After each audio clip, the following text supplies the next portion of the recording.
Welcome back to my channel. Today we shall be reading Sherlock Holmes, A Study in Scarlet, Chapter 2, The Science of Deduction. In the previous chapter, we saw Sherlock and Watson being introduced to each other, and they are going to go visit the Baker Street house to decide whether they are to live there together. Let's begin. Chapter 2, The Science of Deduction. We met next day as he had arranged and inspected the rooms at number 221B Baker Street, of which he had spoken at our meeting. They consisted of a couple of comfortable bedrooms and a single large airy sitting room, cheerfully furnished and illuminated by two broad windows, so desirable in every way by the apartments and so moderate did the terms seem when divided between us, that the bargain was concluded upon the spot, and we at once entered into possession. That very evening I moved my things round from the hotel, and on the following morning Sherlock Holmes followed me with several boxes and portmanteaus. For a day or two we were busily employed in unpacking and laying out our property to the best advantage. That day we gradually began to settle down and to accommodate ourselves in our new surroundings. Holmes was certainly not a difficult man to live with. He was quiet in his ways, and his habits were regular. It was rare for him to be up after 10 at night, and he had invariably breakfasted and gone out before I rose in the morning. Sometimes he spent his day at the chemical laboratory, sometimes in the dissecting rooms, and occasionally in long walks which appeared to take him into the lowest portions of the city. Nothing could exceed his energy when the working fit was upon him. But now and again a reaction would seize him, and for days on end he would lie upon the sofa in the sitting room, hardly uttering a word or moving a muscle from morning to night. On these occasions I have noticed such a dreamy, vacant expression in his eyes that I might have suspected him of being addicted to the use of some narcotics, had not the temperance and the cleanliness of his whole life forbidden such a notion. As the weeks went by, my interest in him and my curiosity as to his aims in life gradually deepened and increased. His very person and appearance were such as to strike the attention of the most casual observer. In height he was rather over 6 feet, and so excessively lean that he seemed to be considerably taller. His eyes were very sharp and piercing, save during those intervals of torpor to which I have alluded, and his thin hawk-like nose gave his whole expression an air of alertness and decision. His chin, too, had the prominence and squareness which mark the man of determination.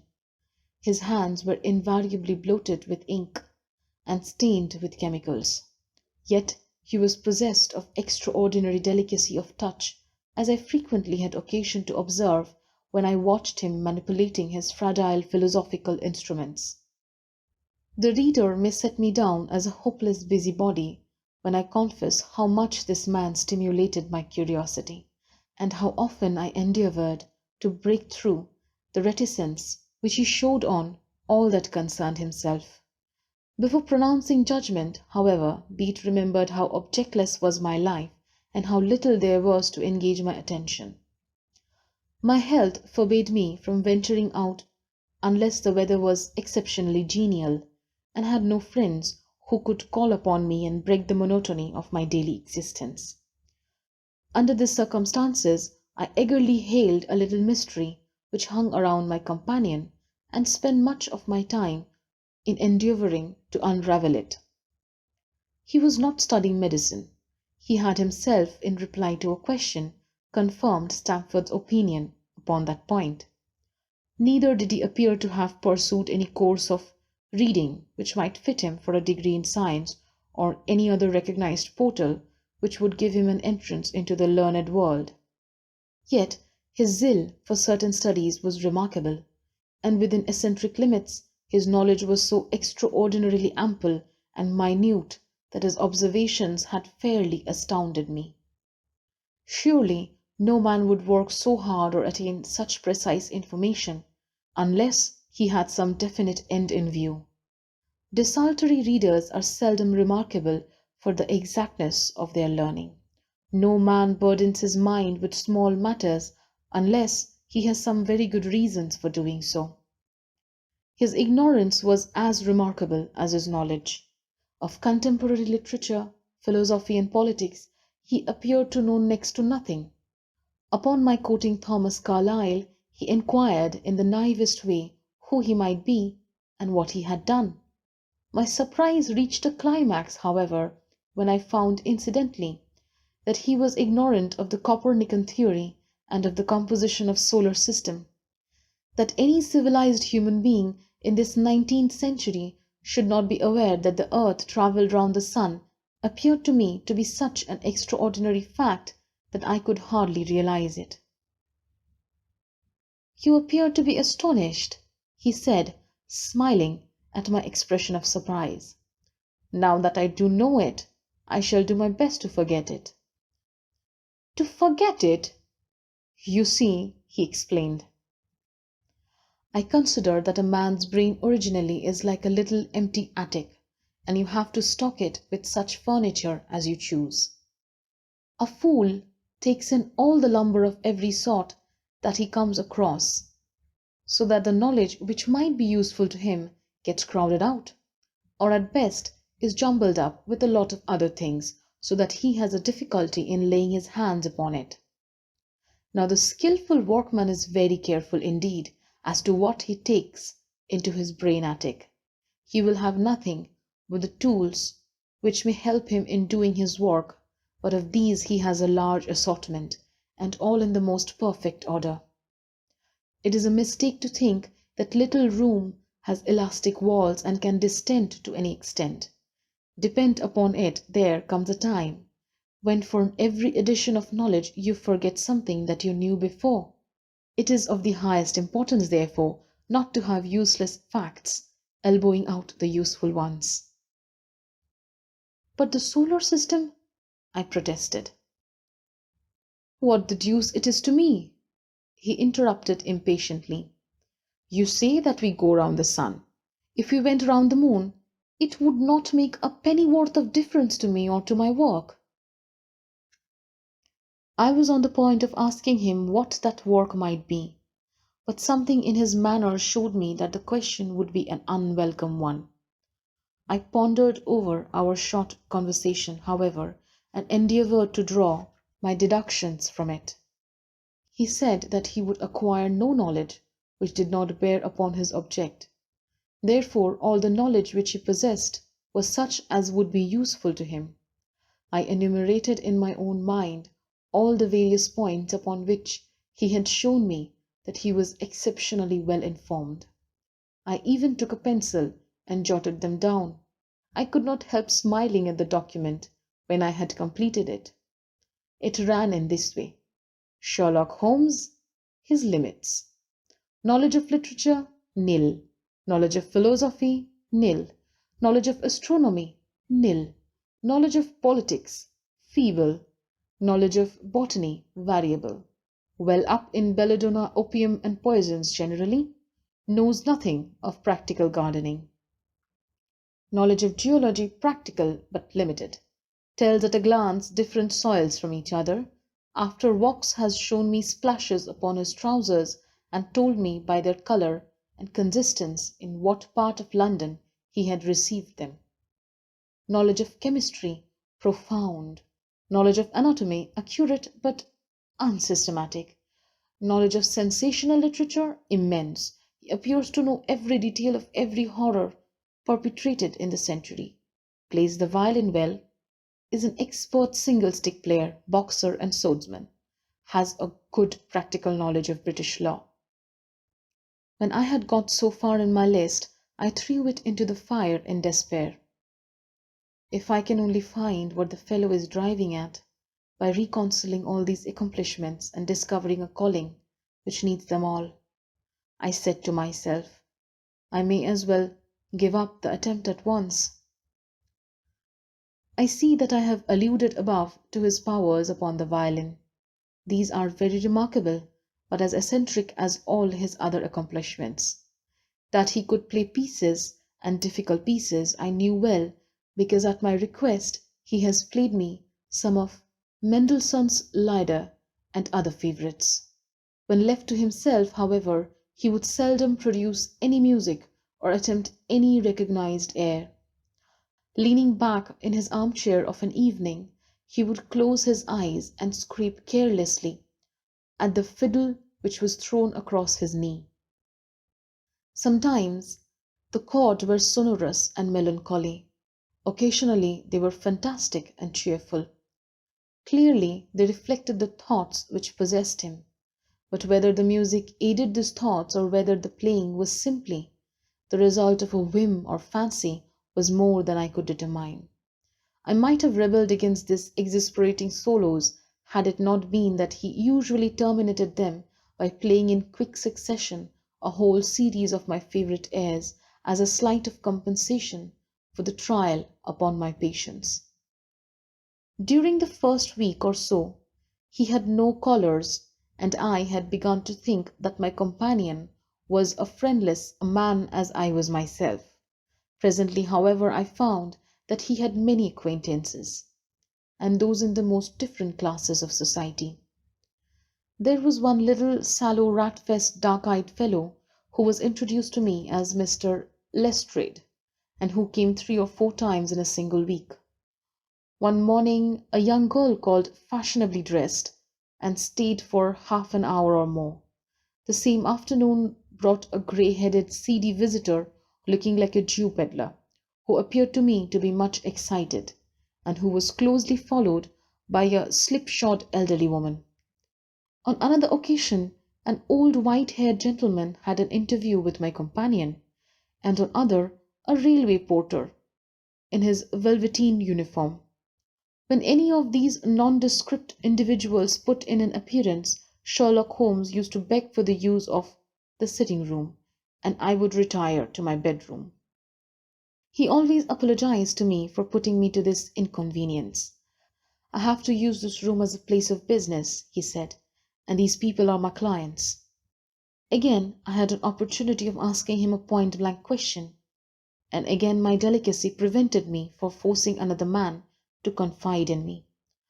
I imagined at the time that he had some strong reason for not alluding to it, but he soon dispelled the idea by coming round to the subject of his own accord. It was upon the 4th of March, as I had good reason to remember, that I rose somewhat earlier than usual, and found that Sherlock Holmes had not yet finished his breakfast. The landlady had become so accustomed to my late habits that my place had not been laid nor my coffee prepared. With the unreasonable petulance of mankind, I rang the bell and gave a curt intimation that I was ready. Then I picked up a magazine from the table and attempted to while away the time with it, while my companion munched silently at his toast. One of the articles had a pencil mark at the heading, and I naturally began to run my eyes through it. Its somewhat ambitious title was "The Book of Life," and it attempted to show how much an observant man might learn by an accurate and systematic examination of all that came in his way. It struck me as being a remarkable mixture of shrewdness and of absurdity. The reasoning was close and intense, but the deductions appeared to me to be far-fetched and exaggerated. The writer claimed by a momentary expression, a twitch of a muscle or a glance of an eye, to fathom a man's inmost thoughts. Deceit, according to him, was an impossibility in the case of one trained to observation and analysis. His conclusions were as infallible as so many propositions of Euclid. So startling would his results appear to the uninitiated that until they learned the processes by which he had arrived at them, they might well consider him as a necromancer. "From a drop of water," said the writer, "a logician could infer the possibility of an Atlantic or a Niagara without having seen or heard of one or the other. So all life is a great chain, the nature of which is known whenever we are shown a single link of it.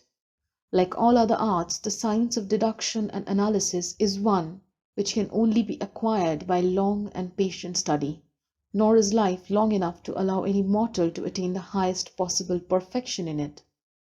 Before turning to those moral and mental aspects of the matter which present the greatest difficulties, let the inquirer begin by mastering more elementary problems. Let him, on meeting a fellow mortal, learn at a glance to distinguish the history of the man and the trade or profession to which he belongs. Puerile as such an exercise may seem, it sharpens the faculties of observation and teaches one where to look and what to look for. By a man's finger nails, by his coat sleeve, by his boots, by his trouser knees, by the callosities of his forefinger and thumb, by his expression, by his shirt cuffs, by each of these things a man's calling is plainly revealed. That all united should fail to enlighten the competent inquirer in any case is almost inconceivable. What ineffable twaddle! I cried, slapping the magazine down on the table. I never read such rubbish in my life. What is it? Asked Sherlock Holmes. Why, this article, I said, pointing at it with my egg spoon as I sat down to my breakfast. I see that you have read it since you have marked it. I don't deny that it is smartly written. It irritates me, though. It is evidently the theory of some armchair lounger who evolves all these neat little paradoxes in the seclusion of his own study. It is not practical. I should like to see him clapped down in a third-class carriage on the Underground, and asked to give the trades of all his fellow travellers. I would lay 1,000 to 1 against him. You would lose your money, Holmes remarked calmly. As for the article, I wrote it myself. You? Yes, I have a turn both for observation and for deduction. The theories which I have expressed there, and which appear to you to be so chimerical, are really extremely practical, so practical that I depend upon them for my bread and cheese. And how? I asked involuntarily. Well, I have a trade of my own. I suppose I'm the only one in the world. I'm a consulting detective, if you can understand what that is. Here in London we have lots of government detectives and lots of private ones. When these fellows are at fault, they come to me, and I manage to put them on the right scent. They lay all the evidence before me, and I'm generally able, by the helping of my knowledge of the history of crime, to set them straight. There is a strong family resemblance about misdeeds, and if you have all the details of 1,000 at your finger ends, it is odd if you can't unravel the 1,001st. Lestrade is a well-known detective. He got himself into a fog recently over a forgery case, and that was what brought him here. And these other people? They are mostly sent on by private inquiry agencies. They're all people who are in trouble about something and want a little enlightening. I listen to their stories, they listen to my comments, and then I pocket my fee. But do you mean to say, I said, that without leaving your room you can unravel some knot which other men can make nothing of, although they have seen every detail for themselves? Quite so. I have a kind of intuition that way. Now and again a case turns up which is a little more complex. Then I have to bustle about and see things with my own eyes. You see, I have a lot of special knowledge which I apply to the problems, and which facilitates matters wonderfully. Those rules of deduction laid down in that article which aroused your scorn are invaluable to me in practical work. Observation with me is second nature. You appeared to be surprised when I told you on our first meeting that you had come from Afghanistan. You were told, no doubt. Nothing of the sort. I knew you came from Afghanistan. From long habit, the train of thoughts ran so swiftly through my mind that I arrived at the conclusion without being conscious of intermediate steps. There were such steps, however. The train of reasoning ran. Here is a gentleman of a medical type, but with the air of a military man, clearly an army doctor. Then He has just come from the tropics, for his face is dark, and that is not the natural tint of his skin, for his wrists are fair. He has undergone hardship and sickness, as his haggard face says clearly. His left arm had been injured. He holds it in a stiff and unnatural manner. Where in the tropics could an English army doctor have seen much hardship and got his arm wounded? Clearly in Afghanistan. The whole train of thought did not occupy a second. I then remarked that you came from Afghanistan, and you were astonished. It is simple enough as you explain it, I said, smiling. You remind me of Edgar Allan Poe's Dupin. I had no idea that such individuals did exist outside of stories. Sherlock Holmes rose and lit his pipe. No doubt you think that you're complimenting me in comparing me to Dupin, he observed. Now, in my opinion, Dupin was a very inferior fellow. That trick of his of breaking in on his friend's thoughts with an apropos remark after a quarter of an hour's silence is really very showy and superficial. He had some analytical genius, no doubt, but he was by no means such a phenomenon as Pope appeared to imagine. Have you read Gaboriau's work? I asked. Does Leacock come up to your idea of a detective? Sherlock Holmes sniffed sardonically. Leacock was a miserable bungler, he said in an angry voice. He had only one thing to recommend him, and that was his energy. That book made me positively ill. The question was how to identify an unknown prisoner. I could have done it in 24 hours. Leacock took 6 months or so. It might be made a textbook for detectives to teach them what to avoid. I felt rather indignant at having two characters whom I had admired treated in this cavalier style. I walked over to the window and stood looking out into the busy street. This fellow may be very clever, I said to myself, but he's certainly very conceited. There are no crimes and no criminals in these days, he said querulously. What is the use of having brains in our professions? I know well that I have it in me to make my name famous. No man lives or has ever lived who has brought the same amount of study and of natural talent to the detection of crime which I have done. And what is the result? There is no crime to detect, or at most some bungling villainy with a motive so transparent that even a Scotland Yard official can see through it. I was still annoyed at his bumptious style of conversation. I thought it best to change the topic. I wonder what the fellow is looking for? I asked, pointing to a stalwart, plainly dressed individual who was walking slowly down the other side of the street, looking anxiously at the numbers. He had a large blue envelope in his hand and was evidently the bearer of a message. You mean the retired sergeant of marines, said Sherlock Holmes. Brag and bounce, thought I to myself. He knows that I cannot verify his guess.